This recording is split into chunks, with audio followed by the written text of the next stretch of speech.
Yung tricks nung kay Doray. Bakit naman na lang? Hindi ka ako nang hihila.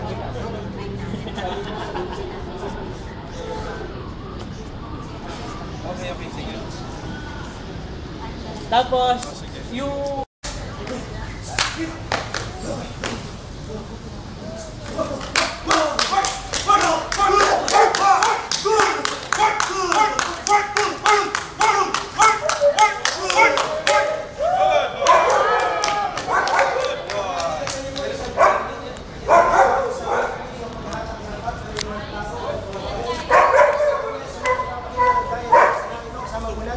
Sinuwel ko natin, siya po ang taga-Philippine Weight Pool Association, ang trainer ng mga malalaking aso.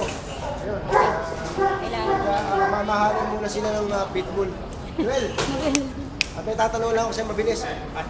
Pwesto na natin yung ano. Nakikita maligid na aso na tutuan ng mga magagandang picture. Paano ito? Pero ito, paano ginagawa?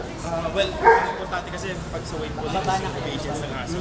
Kino-condition yung aso properly. So, kailangan training. Ang importante, just have to teach your dog yung basic ng ano para masanay siya. Teka muna, tatlong, magamat mga sexy itong ating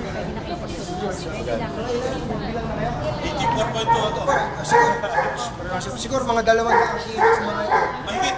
Gaano ang timbang nitong Siya is 42 pounds. grabe, ano? So, nahila niya yung gano'ng kabigat niya. Timbang, okay. Hindi ba siya nahirapan? Hindi naman. Ang ano rin kasi sa weight pulling is hindi siya form of animal cruelty. For us, we take time to condition and train our dogs. And binibigyan namin lahat ng ano, like the best dog food, the best supplements. And in no way or form animal cruelty to. It's part of a canine sport. So ito, papakita sa ating yung paano nila training. Ito pa naman is ano, this is the working line tayo sa Canarios. And we're gonna do a protection drill. Dual attack.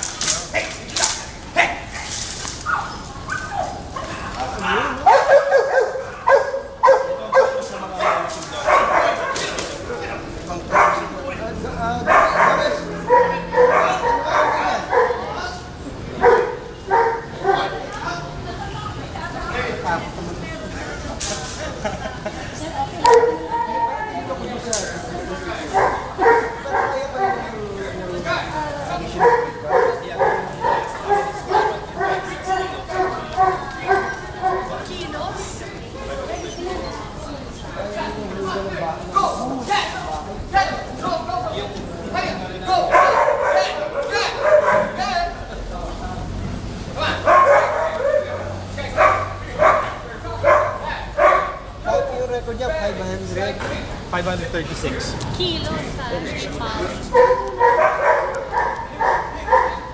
Grabe, 10 kilo ng bigas. Ay, 10 kaban. Oh, 10 ka ba namin? Sabi ko nga, yung mga bahay na ordinaryo lang eh. Size lang siya mga photo with Ano problem mo?